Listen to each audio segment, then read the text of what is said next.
Ang mga tunog ng sunod-sunod na malalakas na pagsabog ay umalingaw-ngaw sa sinakop na rehiyon ng Donetsk noong Hulyo.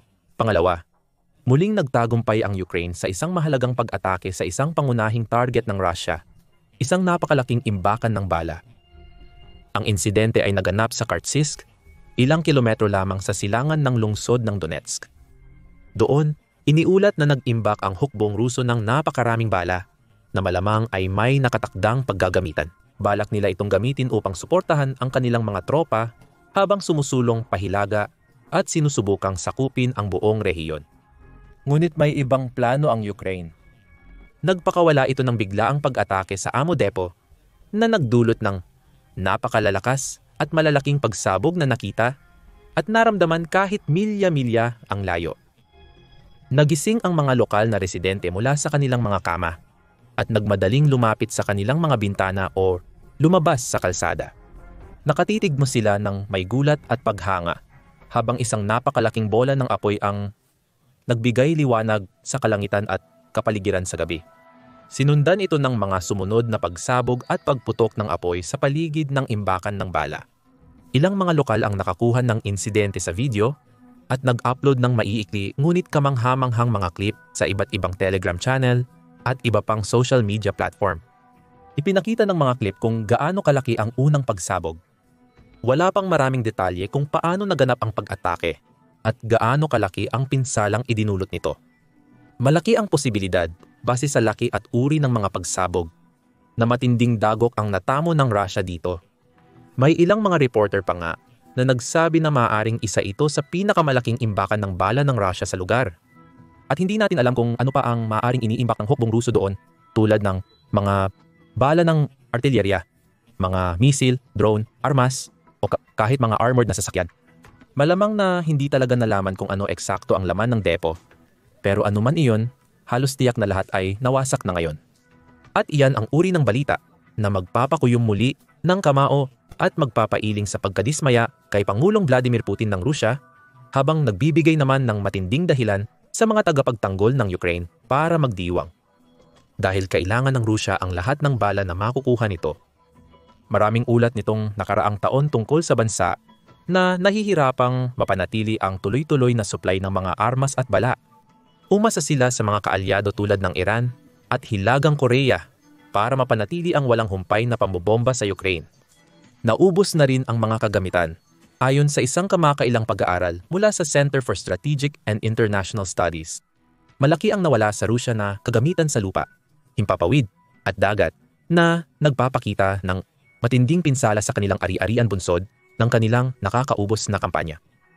Mula Enero 2024 tinatayang nawalan ang Russia ng humigit kumulang 1,100 at 49 armored fighting vehicles, 3,078 infantry fighting vehicles, 300 self-propelled artillery at 1,800, 65 na tangke. Mas kapansin-pansin pa, mas mataas ng malaki ang mga nawalang kagamitan ng Russia kumpara sa Ukraine, na umaabot sa pagitan ng 5 beses hanggang 2 beses na mas marami sa panig ng Ukraine. Sa madaling salita, naging sobrang aksaya ang Russia sa buong takbo ng digmaan hanggang ngayon, gumamit ng napakalaking dami ng bala, armas, at sasakyan. At umaasang sapat na ang kanilang marahas na paraan para malupig ang Ukraine. Pero habang tumatagal ang digmaan at lalo pang nadadagdagan ang mga pagkalugi, lalong lumalala ang sitwasyon para sa Russia. Kaya kapag nagtagumpay ang Ukraine sa isang atake na ganito, na winawasak ang napakaraming bala at kagamitan ng Russia, malaking tagumpay ito para sa Ukraine at malaking pagkatalo naman para sa Russia. Ang atake ay tiyak na nakaligtas din ng mga buhay dahil nawasak ang mga bala at kanyon na sanay gagamitin para pumatay ng mga tao sa Ukraine. Maaaring mga sundalo, sibilyan o pareho. Malamang sa rehiyon ng Donetsk. Dagdag pa rito, mas lalo nitong pahihirapan ang Russia na makakuha ng teritoryo sa lugar dahil kailangan na nilang magdala ng supply mula sa ibang lugar papunta sa Donetsk upang mapalitan ang nawalang bala na posibleng magbigay ng kaunting ginhawa sa mga nagtatanggol na Ukrainian sa lugar na ito. Ngunit hindi ito nag-iisa sa mga matagumpay na pag-atake ng Ukraine sa pagbubukas ng Hulyo. Iniulat din ng Astra Telegram News Channel ang isang pag-atake sa Kupol Military Plant sa Udmurt Republic ng Russia. Ang planta ay matatagpuan sa malalim na bahagi ng Russia, daan-daang milya silangan ng Moscow, at nasa 800 milya mula sa mga frontline. Gayunpaman, kahit na napakalayo nito, 2 Ukrainian drone pa rin ang nagawang makapinsala sa planta, kung saan ang isa ay naiulat na sumabog sa mga bintana ng isang workshop at ang isa pa ay tumama sa bubong ng ibang bahagi ng planta na nagdulot ng mga pagsabog, sunog at pagbagsak ng malaking bahagi ng bubong ng planta. Ipinakita kalaunan ang satellite imagery na nagbunyag ng buong lawak ng pinsala at ipinaliwanag ng post sa Telegram ni Astra kung ano talaga ang nangyari. 4 na unmanned aerial vehicle production workshop ang nasira sa HVS Kupol plant matapos ang pag-atake kahapon. Itinigil ang operasyon sa planta, ayon sa mga source ni Astra mula sa emergency services ng rehiyon. Dahil sa pag-atake kahapon ng 2 unmanned aerial vehicle sa Izhevsk Electromechanical Plant Kupol sa Izhevsk, nasira ang gusali sa site number 1 kung saan ginagawa ang mga drone. Isang drone ang lumipad papasok sa bintana ng workshop 106. Tumama ang pangalawa sa bubong ng workshop 110 at sumabog. Nagkaroon ng sunog. Bilang resulta, bumagsak ang bubong ng gusali sa lawak na 1,300 metro kwadrado. Nasira ng pag-atake ang mga paggawaan ng metalworking, pagsusolder ng microcircuit, at paggawa ng finished unmanned aerial vehicle. Ang lugar ng produksyon ang responsable sa pagdevelop at paggawa ng mga microcircuit para sa mga military drone. Ayon kay Astra, 24 na oras ang trabaho nila doon sa 3 shift. Matapos ang pag-atake, itinigil ang produksyon. Ngayon, hindi na lihim na malaking bahagi ang ginagampanan ng mga drone sa makabagong estratehiyang militar ng Russia sa Ukraine. Regular na nagpapadala ito ng mga kumpol ng 12 o kahit daan-daang drone sa kabila ng hangganan. Tinamaan nito ang mga target na militar at sibilyan. Pinasasabog ang mga paaralan, ospital, at iba pang pampublikong gusali at nagdudulot ng malaking pagkawala ng buhay. Umabot na ito sa punto na mahigit 70% ng mga nasawi sa Ukraine ay dahil na ngayon sa mga pag-atake ng drone. Ang pagpapatigil ng operasyon sa planta ng paggawa ng bahagi ng drone, kahit pansamantala lang, ay isa pang malaking panalo para sa Ukraine.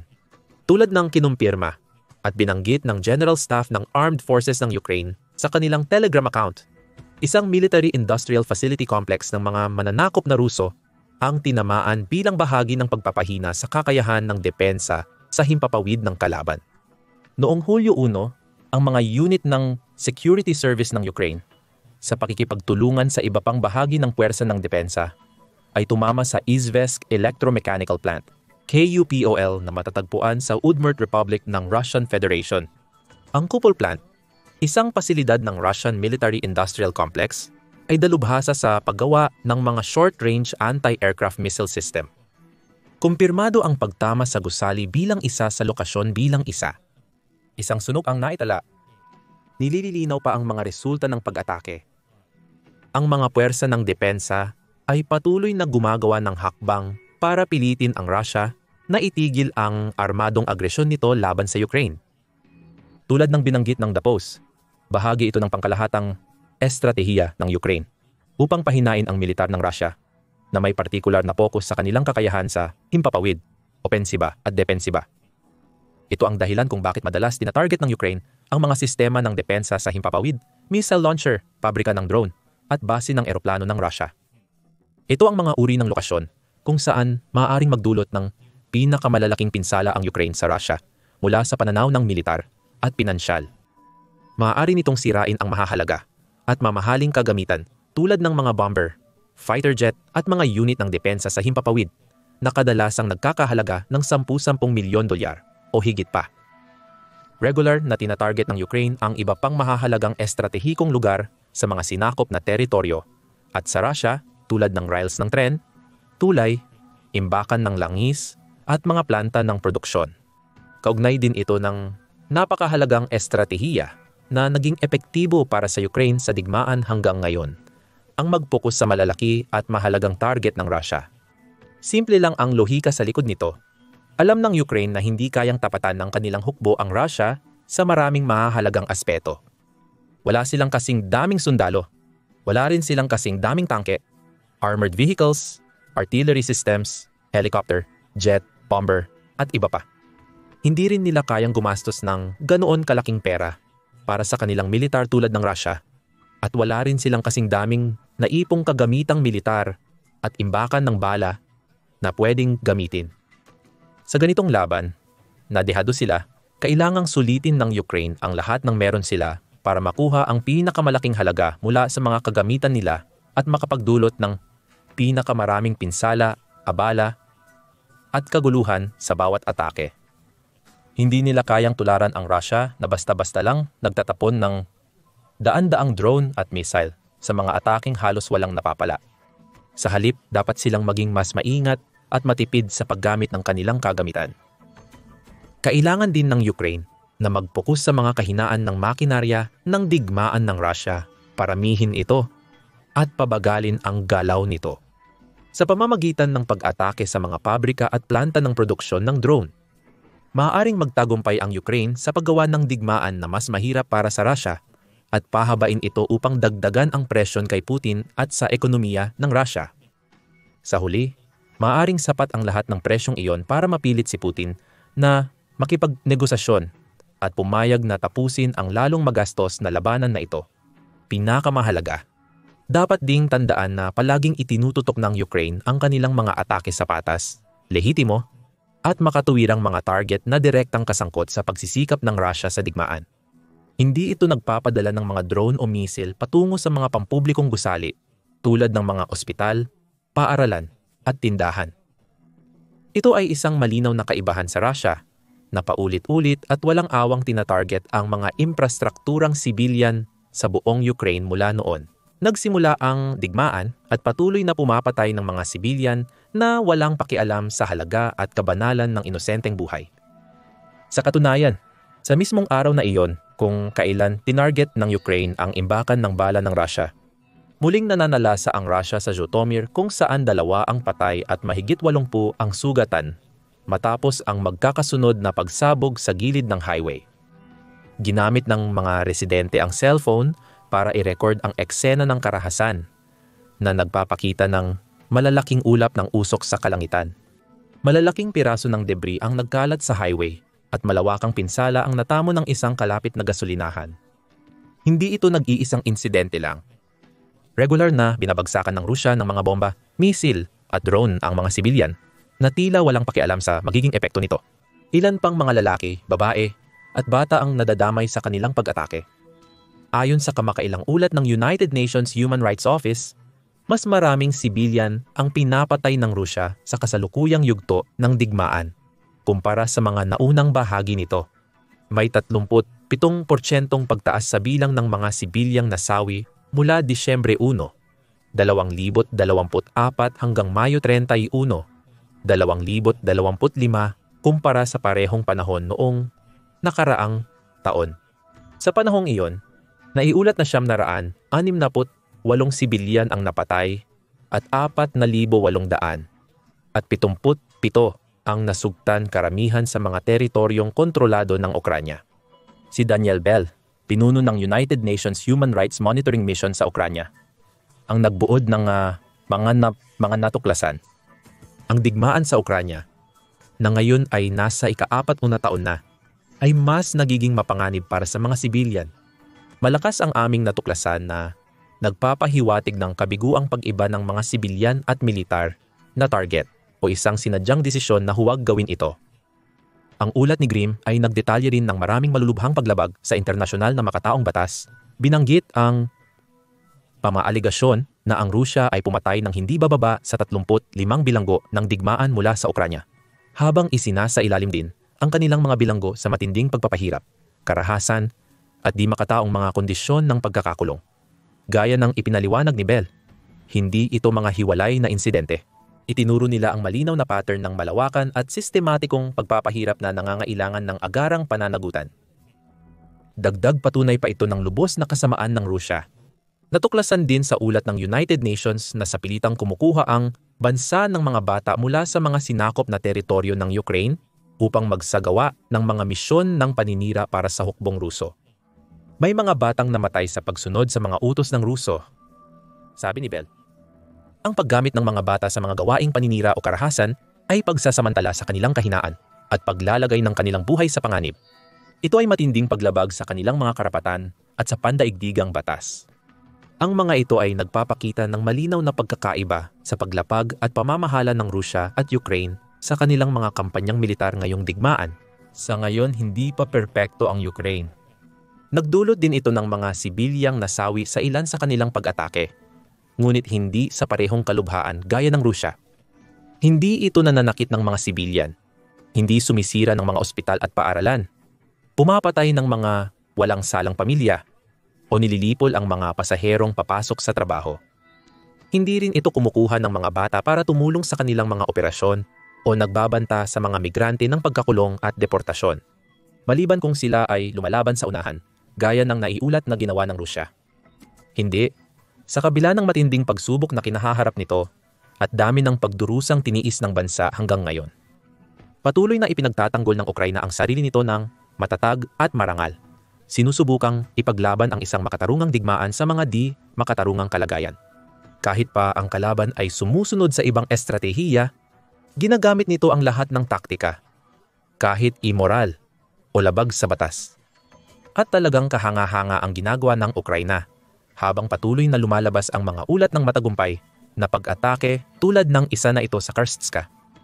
Noong Hunyo 30, nagdiwang ang mga puwersa ng Ukraina ng katulad na tagumpay matapos tamaan ang isang himpilan ng command ng Rusya sa Donetsk Oblast.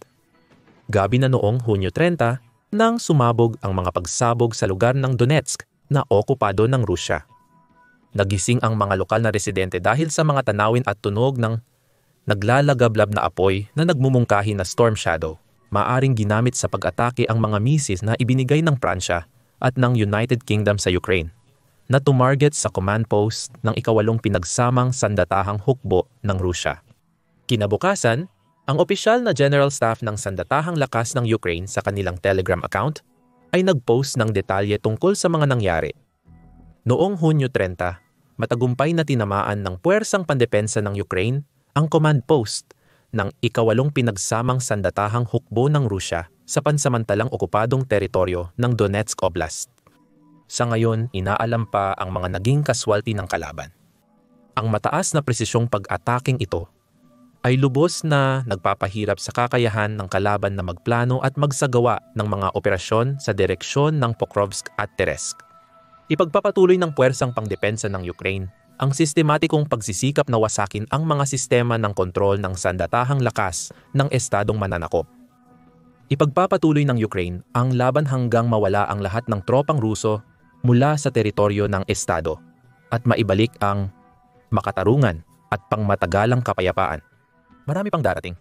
Kaluwalhatian sa Ukraine. Napakahalaga na ipagpatuloy ng Ukraine ang ganitong uri ng matagumpay na pag-atake sa Russia upang pahinain at pabagalin ang kanilang pag-usad. Lalo na ngayon na napakalaki ng pressure kay Russia at kay Putin mismo dahil sa napakaraming krisis ng bansa, higit sa 1 milyong kaswalti na ang dinanas ng Russia sa digmaan hanggang ngayon. Nauubusan na sila ng kagamitan at marahil ang pinakamahalaga para kay Putin. Bumagsak ang ekonomiya ng Russia at ang mga pinuno sa pananalapi gaya ng hepe ng sentral na bangko at ministro ng pagpapaunlad ng ekonomiya ay nagbabala sa nalalapit na resesyon. Kaya napilitan si Putin na baguhin ang estratehiya. Inihayag niyang kailangang bawasan ng Russia ang gastos sa militar taong 2026 upang matugunan ang mga kasalukuyang hamon sa ekonomiya. Mukhang nais din ni Putin na paigtingin ang kanyang mga opensiba sa mga pangunahing lugar sa linya ng labanan tulad ng sa Donetsk na may balak pang sumulong papunta sa kalapit na rehiyon ng Dnipropetrovsk. Ayon sa ulat kamakailan ng mga puwersa ng depensa ng Katimugang Ukraine sa Telegram, hindi pa rin tinatalikuran ng kalaban ang kanilang balak na pasukin ang rehiyon ng Dnipropetrovsk. Ngunit matapang at propesyonal na pinanghahawakan ng ating mga mandirigma ang kanilang linya. Pinipigilan ang mga plano ng mananakop. Hindi tumitigil kahit saglit ang gawaing ito. May nakakabahalang katotohanan din na kamakailan lang ay nagbigay ng matitinding pahayag si Putin tungkol sa buong Ukraine na pag-aari ng Russia na nasabi ko na noon, iisa ang mga Ruso at mga Ukrainyano. Sa ganitong diwa, ang buong Ukraine ay atin, isang lumang patakaran na kung saan man tumapak ang sundalong Ruso, atin iyon. Ipinahayag din ng leader ng Russia ang kagustuhan niyang lumikha ng buffer o security zone sa hangganan at nagbanta ng mga pag-atake at tangkang pagsakop sa malalaking lungsod tulad ng Sumy na nagsasabing pinalayas namin sila mula sa rehiyon ng Kursk at ngayon ay napipilitan kaming lumikha ng security zone sa hangganan. Hindi namin planong sakupin ang Sumy pero posible pa rin ito. Sa madaling sabi, ito ay mga nakakabahalang panahon para sa Ukraine. Mukhang hindi nakontento ang Kremlin sa ideya ng pagsakop lang sa 4 na rehiyon na una nitong tinarget: Donetsk, Luhansk, Kherson at Zaporizhia. Nais ng Russia ang buong Ukraine at hindi titigil hanggang sa makamit nito ang mga layunin. Pinapalakas nito ang mga pag-atake, gumagastos ng record na halaga ngayong 2,000 at 25 humihingi ng suporta mula sa North Korea at Iran. At walang kagustuhang pumayag sa makatuwirang kasunduan ng tigil putukan sa mga peace talks ngayong taon. Sa katunayan, lumala pa ang agresyon ng Russia sa mismong mga peace talks. Naglunsad ito ng humigit kumulang 4,700 at 76 na drone strikes sa loob ng 30 araw matapos magsimula ang mga pag-uusap. Kung ikukumpara sa 3,100 at 48 lamang sa 30 araw bago ito nagsimula. Malinaw na ang Rusya ay hindi interesado sa kapayapaan, kundi sa pagkakaroon ng kapangyarihan, pagpapalawak ng teritoryo, pagpapakita ng lakas, at pagpilit sa Ukraine na sumuko. Patuloy na lumalaban ang Ukraine. Katotohanan na kailangang harapin ni Putin na hindi kayang panatilihin ng Rusya ang digmaang ito. Nauubusan na sila ng kagamitan.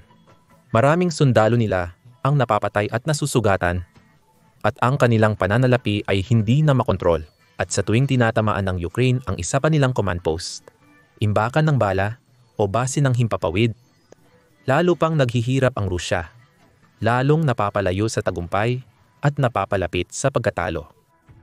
Alamin pa ang tungkol sa mga pinakabagong tagumpay ng Ukraine sa aming mga video na nagdedetalyen ng pag-atake ng Storm Shadow sa isang punong himpilan ng Rusya at ang pag-atake sa pabrika ng kupol.